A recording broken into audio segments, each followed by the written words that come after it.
오늘은 이사야서 30장 말씀을 가지고 영적 훈련 혹은 영성 훈련이라는 제목으로 함께 말씀을 나누고자 합니다.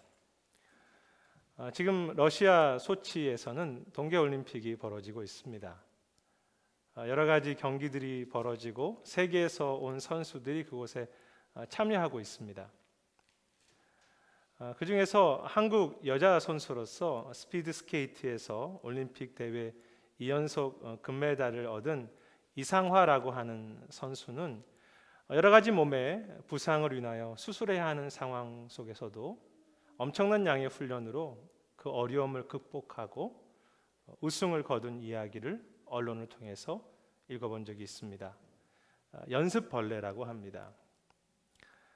그녀가 우승했다는 것도 귀하지만 그것보다 어려움과 부상 속에서도 힘들고 고된 훈련을 통해서 그것을 이겨갔다는 것이 더 귀하다고 생각합니다. 겉으로 드러난 외적인 힘만이 아니라 내적인 힘이라고 할 수 있겠죠. 그런데 한국 선수 중에 또 한 사람 주목받는 선수가 있는데 그는 바로 이규혁이라고 하는 선수입니다. 그도 역시 스피드 스케이트 선수인데요. 그는 올해 나이가 36살입니다. 선수로서는 너무 많은 나이지요. 그는 이번 대회에서 아무런 메달도 따지 못했을 뿐만이 아니라 올림픽에서 한 번도 메달을 얻은 적이 없습니다. 물론 그가 지난 24년 동안 국가대표로 있으면서 세계 신기록을 세우기도 하고 월드컵에서 금메달을 따기도 했지만 올림픽에서는 메달을 얻은 적이 없습니다. 그러나 사람들은 올림픽에서 2회 연속 우승한 이상화라는 선수만큼이나 이규혁 선수를 아끼고 격려합니다. 심지어 어떤 외국 선수들은 그를 자신의 모델로 혹은 영웅이라고 그렇게 존경한다고 합니다. 그 이유가 무엇입니까? 그가 지난 20년 동안 보여주었던 끊임없는 훈련과 성실함 때문입니다. 그는 지속적으로 자기 자신을 훈련해 가며 그러한 나이에도 불구하고 당당하게 올림픽에 참여할 수 있는 실력을 가졌을 뿐만이 아니라 포기하지 않는 도전의 정신, 그리고 그 내면의 힘을 가지고 많은 사람들에게 도전과 모범이 되었던 것입니다. 내적인 거인이라고 할 수 있겠죠. 부상의 어려움 속에서도 금메달을 얻은 이상화 선수이든 36살의 올림픽에 참여한 이규혁 선수이든 그들의 공통점이 있다면 그들은 올림픽이라고 하는 목표를 향하여 많은 어려움 속에서도 엄청난 양의 훈련을 행하였고 그것을 통해 어떤 경기에도 두려워하지 않고 참여할 수 있는 실력과 담대함을 얻을 수 있었다는 것입니다. 그리고 그것은 마지막 하나님 앞에 설 날을 준비해가는 그리스도인의 삶의 여정과도 같습니다. 우리는 그날 주 앞에 설 것을 위하여 이 땅에서 지속적으로 신앙의 훈련을 수고해가는 사람들이죠. 오늘은 중앙장로교회 비전의 네 번째로 영적인 훈련, 즉 영성 훈련에 대해서 말씀을 살피고자 합니다. 기독교 역사 이래 참 건강한 교회와 공동체는 목회자이든 성도들이든 늘 겸손한 자리에 내려와서 지속적인 영적인 훈련, 영성 훈련을 멈추지 않는 공동체였습니다. 그런데 오늘 본문에서 만나는 이스라엘 사람들은 아쉽게도 그러한 영적 훈련에 실패한 사람들이었습니다. 오늘 본문의 상황을 좀 살펴보면 당시 북쪽 아수르라고 하는 강국이 이스라엘을 위협하는 가운데 이스라엘은 두려움을 느끼고 남쪽에 있는 애굽이라고 하는 나라를 찾아가 그들의 도움을 구하는 상황이었습니다. 특히 이스라엘의 당시 영적 훈련이 잘 되어 있지 않다는 것을 우리가 살필 수 있는 것이 10절과 11절인데요. 그 말씀에 보면 그들은 말하기를 자신들에게 편안하고 부드러운 말만 해주기를 원한다고 했습니다. 그들은 신앙의 훈련이 아니라 편안하고 부드러운 말만 듣기 원한다는 것입니다. 사실 저도 편안하고 듣기 좋은 말을 원하는데요. 그러나 그것이 스포츠와 관련돼 있던 영적이든 훈련을 받는다고 하는 것은 편안한 일은 못 됩니다. 훈련은 내 자신을 깨워야 하고 또 스스로를 반성해야 하고 때로는 머물러 있는 자리를 떠나야 할 때가 많습니다. 또 여러 가지 실천을 결단하고 우리가 새롭게 무엇인가를 해야 되기 때문에 불편함 속으로 스스로 들어가는 것이 훈련입니다. 편안함을 떠나서 불편함으로 들어가는 것. 하지만 그 불편한 훈련을 통해서 주어지는 것이 값지고 소중한 것을 알기 때문에 그 훈련은 불편한 것이지만 기쁜 불편함이죠. 저는 우리 교회 성도님들이 그런 여러 가지 불편함을 이미 선택하셨다고 생각합니다. 큐티해야죠, 성경 읽어야죠, 기도해야죠. 훈련이 너무 기쁘시죠? 예, 너무 기쁘셔서 말씀들을 못 하시는데, 그런데 만일 기독교 신앙이 이러한 기쁨의 불편한 훈련보다는 부드러운 말과 내가 좋아하는 것을 듣기를 원할 때 결국 기독교는 타락하게 되고 가벼워지게 되며 힘없는 신앙으로 전락하게 됩니다. 그래서 우리가 경계해야 합니다. 불편한 훈련이 없을 때 하나님으로부터 주어지는 내면의 힘을 잃어가는 것입니다. 그것이 당시 이스라엘의 모습이었습니다. 그리고 그 모습을 잘 보여주는 것이 오늘 본문 15절부터 17절까지의 말씀입니다. 하나님은 15절에서 너희가 조용히 있어야 구원을 얻을 것이며 잠잠히 신뢰해야 힘을 얻을 것이라고 말씀했습니다. 하나님은 그들이 주님 앞에 나와 신앙의 훈련을 행함으로 그들이 힘을 얻고 그들이 구원을 얻기를, 그러한 신앙이 되기를 기대하셨습니다. 그런데 15절 하반절에 보면 너희가 그것을 원하지 않았다고 합니다. 그들은 신앙의 훈련을 통해서 하나님으로부터 오는 그 힘을 체험하기를 거절한 것입니다. 그리고 그들이 찾아간 곳이 어디입니까? 그들이 안전하다고 생각하는 곳으로 찾아갔습니다. 그 16절에 보면 자기들의 지혜를 동원해서 그들은 말을 타고 도망하기를 원했기에 도망하게 되며 빠른 짐승을 탈 것이라고 했기 때문에 더 빠른 자들이 너희보다 빠를 것이라고 이야기합니다. 사실 이 16절의 말씀은 조금 어려운 말씀인데 또 흥미로운 구절이기도 합니다. 하나님의 유머라고 할까요? 여기서 그들이 말을 타고 도망가겠다고 하는 부분과 빠른 짐승을 탈 것이라고 하는 부분은 당시 이스라엘이 도움을 얻고자 찾아갔던 애굽 사람들의 마병과 병거, 즉 전차 부대를 연상하게 합니다. 당시 애굽은 세계 최강의 전차 부대, 병거를 자랑하고 있었습니다. 이스라엘은 아수르가 공격해 올 때 당시 세계 최강이었던 빠른 애굽의 병거, 즉 전차를 의지하여 그 전쟁을 이기고 싶었을 것입니다. 그런데 하나님의 유머가 무엇입니까? 너희가 빠른 짐승을 탄다고 하고 그것을 의지한다고 하는데 너희를 쫓아가는 자가 더 빠르다는 것입니다. 실제 역사를 보면 고대 시대의 강력한 마병과 병거는 애굽에서 시작되었지만 나중에 더 강력한 나라는 아수르라는 나라였습니다. 이스라엘은 애굽을 통해서 강력한 빠른 것을 의지했지만 더 빠른 것, 더 강력한 것에 의해서 넘어지게 된 것입니다. 사실 그것이 우리의 아픔이지요. 늘 무엇인가 의지하고 더 강력한 것을 쫓아가지만 결국 그것 때문에 더 넘어지고 아파하게 되는 것입니다. 그리고 좀 더 흥미로운 모습이 17절에 등장합니다. 이렇게 기록되어 있습니다. 한 사람이 너에게 큰 소리로 꾸짖으면 너희가 1000명이 도망갈 것이라고 합니다. 한번 그 모습을 상상해 보시면 참 재미있는 모습이 아니겠습니까? 한 사람이 야 라고 이렇게 소리 질렀는데 1000명이 여기저기로 숨어버리고 도망간다는 것입니다.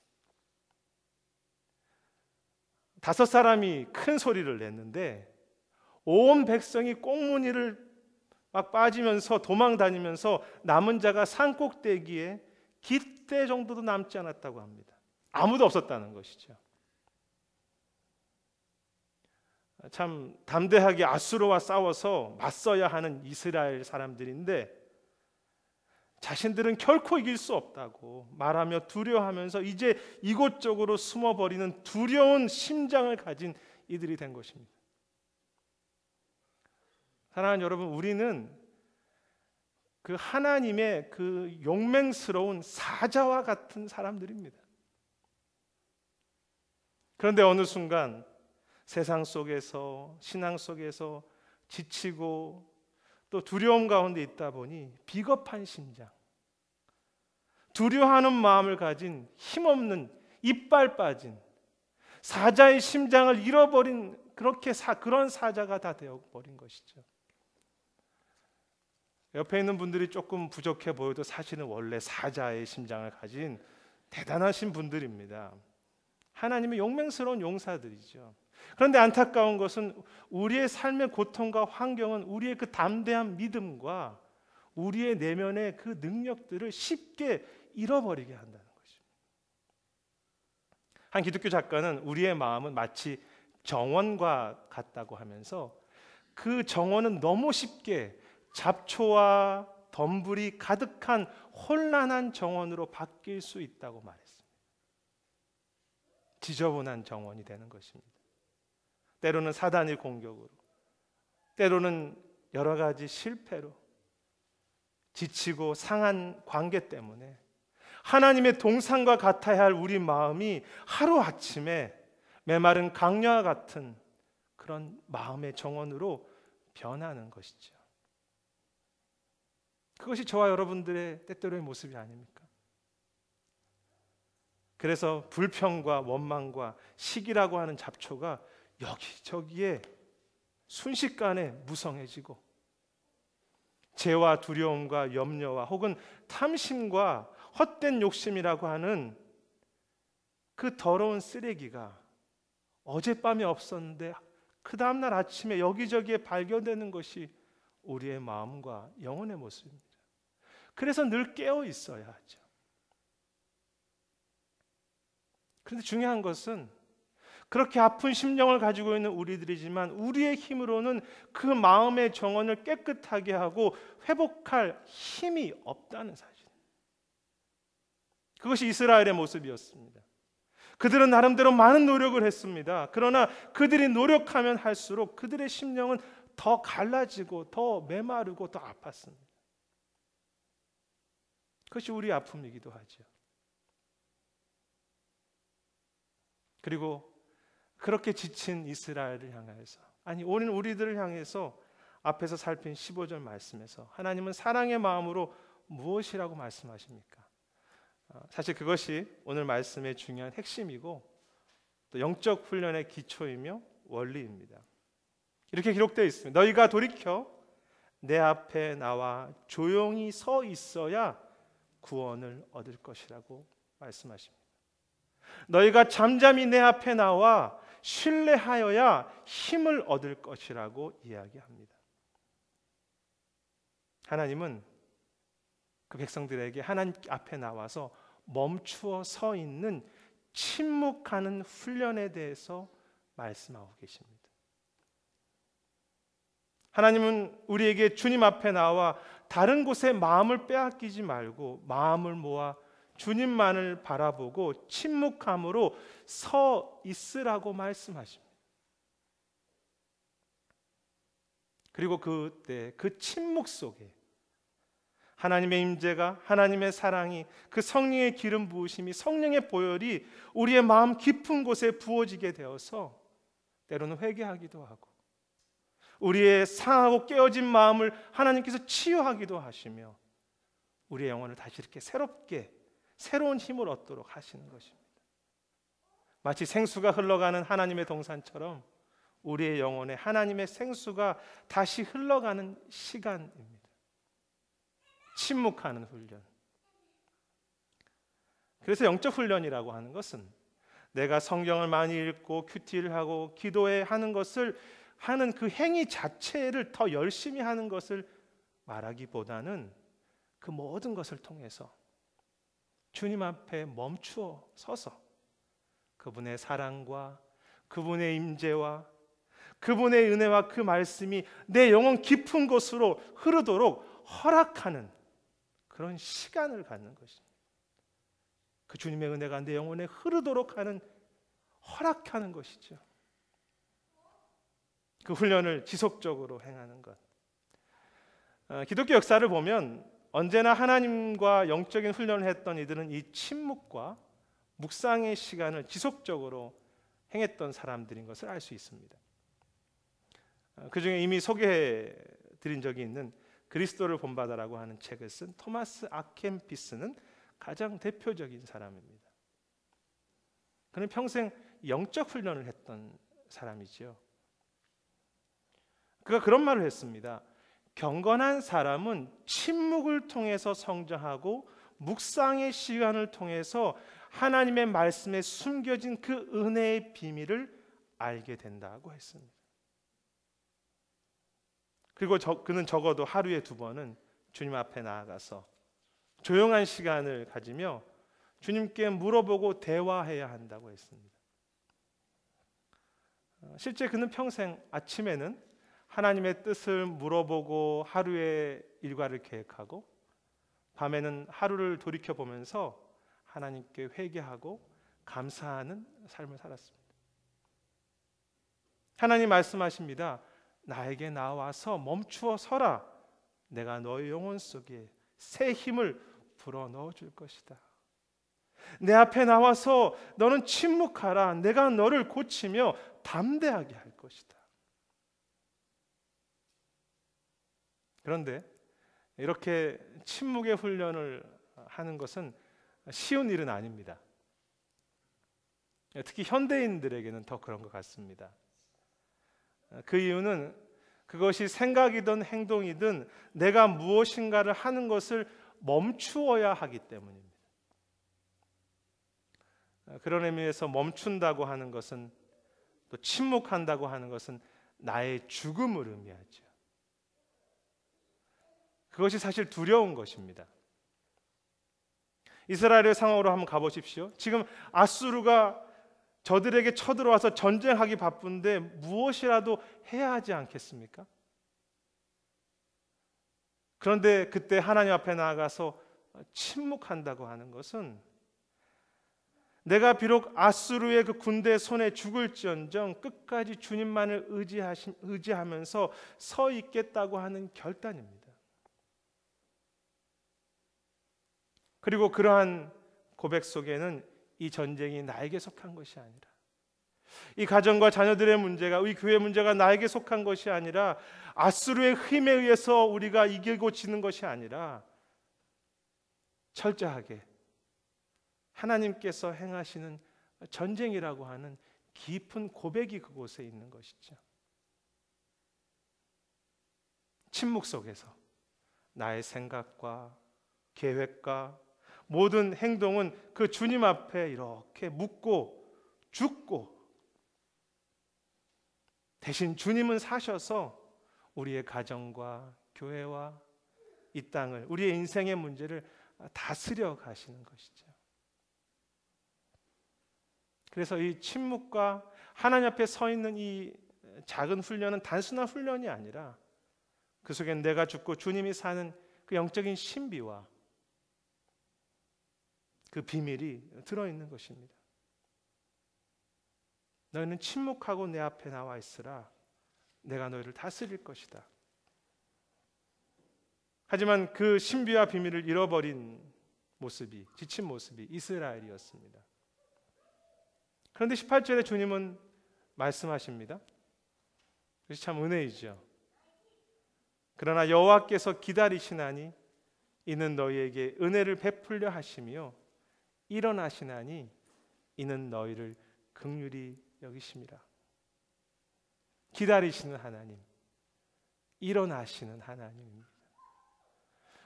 어떻게 보면 더 이상 영적 훈련에 관심이 없는 이스라엘이고 너무나 상처받고 이제는 두려움으로 모든 것이 죽은 것과 같은 지친 영혼을 향해서 하나님은 다시 기다리신다고 말씀하시고 다시 일어서신다고 말씀하십니다. 흥미롭지 않습니까?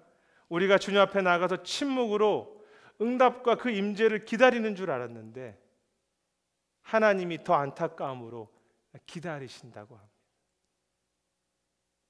우리의 마음이 급한 줄 알았는데 주님이 더 마음이 아프셔서 친히 일어서셔서 은혜와 긍휼을 베풀기를 간절히 기다리신다고 합니다. 사랑하는 여러분, 그 주님의 약속과 그 기다림의 마음을 우리가 믿고 그 주님의 기다리는 그 정원으로 우리가 매일마다 나아가야 하지 않겠습니까? 그것이 우리를 향한 그 주님의 초대입니다. 이번 이 영적 훈련의 설교를 준비하면서 다시 깨닫고 체험하는 것은 이 침묵의 기도가 나의 기도의 호흡이 아니라 내가 그 침묵으로 엎드릴 때 그 주님의 호흡이 나의 메마른 영혼 속에 나의 호흡 속에 대신 숨쉬고 계시다는 것을 다시 깨닫게 됩니다. 내가 엎드리면 내가 숨쉬는 것이 아닙니다. 주님의 호흡이 내 안에 있습니다. 내 안에 친히 숨쉬는 주님의 그 호흡, 그리고 그 호흡이 멈출 때 내 자신의 마음의 정원이 쉽게 더러워지는 것이지. 우리의 이 침묵의 시간, 우리의 영적인 훈련의 주인이 주님이신 것을 잊지 마십시오. 기다리시는 하나님, 아니 일어서시는 하나님, 그분이 우리의 마음의 정원의 주인이십니다. 그래서 이 영적 훈련은 매일 우리의 마음의 정원에 내리는 봄비와 같고 또 만나와 같은 것이죠. 그리고 그 하나님의 우리를 향하신 만나와 같은 영적 훈련을 통해서 우리와 이 땅 속에 하나님께서 이루시고자 하는 것이 있습니다. 그 내용이 26절에 잘 나와 있고 오늘 설교의 결론이기도 합니다. 이렇게 기록되어 있습니다. 여호와께서 자기 백성의 상처를 싸매시며 그들의 맞은 자리를 고치신 날에는 달빛은 햇빛 같겠고 햇빛은 7배가 되어 7빛과 같을 것이라고 하셨습니다. 달빛은 햇빛 같겠고 햇빛은 7배가 더하는 것. 참 제 자신이 좋아하는 말씀입니다. 원래 이 말씀은 마지막 때에 달빛이 햇빛처럼 되고 햇빛이 그 7배가 더해지는 강력한 회복이 주어질 것이라고 하는, 또한 그래서 하나님의 다스림이 그 영광이 더 넓어지고 밝아질 것이라고 하는 뜻입니다. 그런데 전체 30장을 통해서 볼 때 그 말씀은 동시에 우리가 신실하게 주님 앞에 나아가 멈추어 서는 영적 훈련을 행할 때 그 주님의 빛이 우리 안에 비추어지므로 우리의 아픔과 그 문제가 회복되는 정도가 아니라 우리가 행하고 섬기는 그 모든 크고 작은 그 일들 속에, 그리고 우리의 삶이 달빛에서 햇빛 같은 모습으로, 햇빛은 7배가 더하는 모습으로 변하여 우리 주변의 생명을 살리고 이 땅을 살리게 된다는 그런 의미입니다. 왜냐하면 하나님의 다스림은 결국 주님 앞에 나와서 멈추어 서는 그 사람들, 주님을 기다리는 사람들을 통해서 이렇게 이 땅에 확장되기 때문입니다. 그리스도의 향기가 나는 사람들이라고 할까요? 우리의 마음의 정원이 쓰레기와 잡초로 덮인 것이 아니라 아름답게 되어서 주님과 함께 그 속에서 나오는 그 향기와 그 빛이 이 땅과 주변의 사람들을 더 밝게 하는 7배의 햇빛과 같이 되는 그 모습. 그래서 우리에게 중요한 것은 이 말이 아니라 우리의 마음으로부터 나오는 향기이지요. 참 재미있고 감사한 말씀이 아닙니까?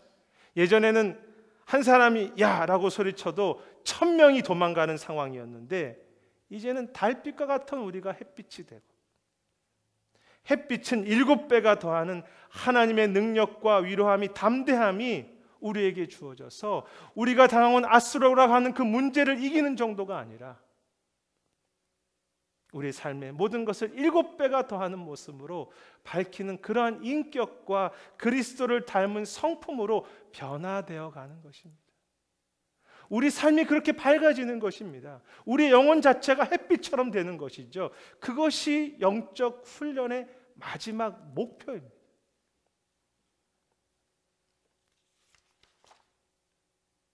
우리가 이 훈련을 통해서 얻게 될 마지막 영광의 모습이죠. 그래서 우리가 주님 앞에 갔을 때 주님은 우리가 얼마나 많은 일을 했는지, 얼마나 큰 일을 했는지보다는 우리 마음의 정원에서 얼마나 신실한 주님의 향기가 나고 있는지, 우리의 성품이 정말로 달빛이 햇빛처럼 햇빛이 7배나 더하는 그리스도를 닮은 모습으로 변해 있는지를 보시면서 그것을 칭찬하고 격려하시고 그것을 영화롭게 하시는 것입니다. 그래서 우리가 주 앞에 서 있어야 하는 것이죠. 왜? 주님의 향기가 우리 속에 전달돼야 하기 때문에. 우리는 주 앞에 철저하게 침묵으로 서 있어야 합니다. 왜? 그 주님의 놀라우신 아름다움이 내 안에 심어지고 부어지는 그 시간, 흐르는 시간이 필요하기 때문에 그때는 자연스럽게 우리의 영혼 깊은 곳에서 향기가 나서 달빛은 햇빛같이 되고 햇빛은 7배가 더하는, 예전에는 늘 도망다니던 두려운 사람에서 이제는 아름다운 사람으로, 향기 있는 사람으로, 힘 있는 사람으로 그렇게 변화되어 가는 것입니다. 말씀을 정리하고자 합니다. 이상호 선수는 금메달을 땄지만 이규혁 선수는 메달을 따지 못했습니다. 그러나 사람들은 이규혁 선수가 마지막 올림픽 경기를 치른 직후 그에게 더 많은 관심과 격려와 사랑과 존경을 보내고 있다고 합니다. 그것은 그 경기의 결과를 떠나서 한 사람의 선수로서 20년을 변함없이 국가대표로 땀을 흘리며 최선을 다했던 그의 내면으로부터 오는 그 냄새, 무엇인가 다른 그 향기를 느꼈기 때문에 사람들이 아름답다고 그를 이야기하는 것이죠. 이 선수들이 올림픽을 준비하면서 땀을 흘리며 최선을 다했던 것처럼 우리도 이 땅을 살아간다는 것은 그냥 살다가 가는 것이 아니라 마지막 날에 주 앞에 설 날을 바라보며 주 앞에 그 설 때를 기대해가며 오늘도 지속적으로 영적인 훈련을 해가는 선수들과 같은 삶을 사는 것입니다. 그들에게 올림픽의 경기가 마치는 날이 있듯이 우리의 삶도 끝나는 날이 있을 것입니다.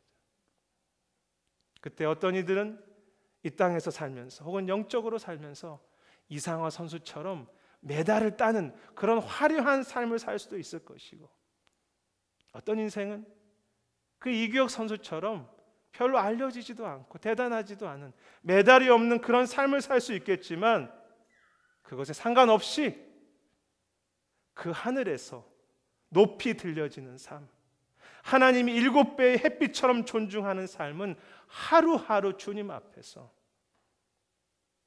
그 임재와 함께하는 삶, 날마다 침묵으로 주님 앞에 기다리며 우리의 마음의 정원에 그리스도의 향기와 그리스도의 임재로 채워지는 그 삶을 평생을 하루같이 이 불편한 훈련을 지속적으로 행하는, 거듭하는 그 삶을 주님께서는 그렇게 존중하시고 귀하게 여기시는 것입니다. 저는 함께하는 분들이 이미 그러한 훈련을 행하시는 분들이라고 믿고 앞으로 더 그렇게 정말로 햇빛이 7배가 되는 그러한 존귀한 삶으로 그렇게 변화되어 가실 줄 믿습니다. 오늘 우리들의 문제 속에, 우리들의 아픔 속에, 우리가 해결해야 될 아수르 속에 주님 앞에 나아가는 침묵, 멈춰서는, 그래서 멈춰서서 주님이 이 문제의 주인이시라고 하는 그 고백을 잊지 않는 저와 여러분들이 되기 원합니다. 날마다 아침과 저녁에 침묵과 기도로 우리의 마음의 정원을 깨끗하게 하며 그리스도의 향기로 아름답게 하는, 풍성하게 하는 우리가 되기를 소망합니다. 영적인 훈련, 그것이 우리 교회의 비전입니다. 하나님은 기다리시고 기다리시나니 우리가 때로 실패하고 넘어질 수 있겠지만 우리가 다시 일어서게 하셔서 오늘 이 땅에서도 아수르를 이기는 그 구원의 힘을 허락하실 뿐만이 아니라 우리의 모습을 달빛이 햇빛처럼, 햇빛은 7배가 더하는 그리스도의 향기로 만들어 주셔서 마지막 주 앞에 섰을 때 올림픽 선수들이 누리는 그 영광과 비교할 수 없는, 이 세상의 어느 곳에도 경험하지 못하는 영광과 감사와 즐거움으로, 존귀함으로 우리에게 승리의 관을 씌워 주실 것입니다. 그것을 기대하며 오늘 하루를 늘 주님 앞에 드리고 영적 훈련을 멈추지 않는 복 있는 교회, 또 성도들이 되시기를 주님의 이름으로 축원합니다. 기도하겠습니다. 하나님, 왜 이렇게 분주한지요? 늘 주 앞에 서 있는 그 시간이 참 어렵습니다. 주님을 사랑하고 또 주님의 그 임재가 내 안에 흘러오는 시간이 필요할 텐데 우리는 여러 가지로 바빠서 그 마음의 정원에 주님과 함께 교제하는 것이 어려운 삶을 살아갑니다. 주님, 기다리시고 기다리시나니 주님, 다시 한번 우리가 결단하게 하셔서 우리의 마음 깊은 곳에 주님과 함께 동행하는, 멈추어 서는 그 신앙의 훈련을 지속해서 할 수 있도록, 때로는 피를 흘리며 할 수 있도록 은혜를 더해 주시옵소서. 감사드리고 모든 말씀 예수님 이름으로 기도드립니다. 우리 다